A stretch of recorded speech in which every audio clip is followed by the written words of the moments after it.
বসায়, ভাতটা সিদ্ধ হয়, আর সূর্যের দিকে তাকায়, আসর পড়বে, আরেকটু আলুটা সিদ্ধ হোক, ভাতটা সিদ্ধ হোক, এই করতে করতে সূর্য হলুদ বানায়। ইচ্ছাকৃতভাবে যারা সূর্য হলুদ বানায়া আসরের নামাজ পড়ে, নবী বলেন এটা মুনাফিকের নামাজ, এটা মুনাফিকের নামাজ, এটা মুনাফিকের নামাজ। যারা ইচ্ছাকৃতভাবে ইচ্ছা করে সূর্যটা হলুদ বানায়া আসর পরে, নবী বলেন এই পরে না, বলছে পরে, এটারেও নবী বলছে এটা মুনাফিকের নামাজ। আর না বললে কি অবস্থা?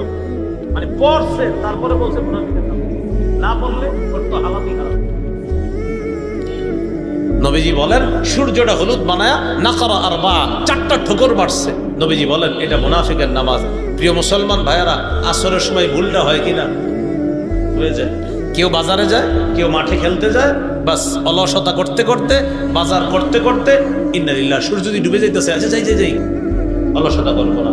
তা আল্লাহ তাআলা অলস মুসল্লিদের জন্য বলছে দুর্ভোগ তাদের জন্য, যারা নামাজের ব্যাপারে উদাসীন।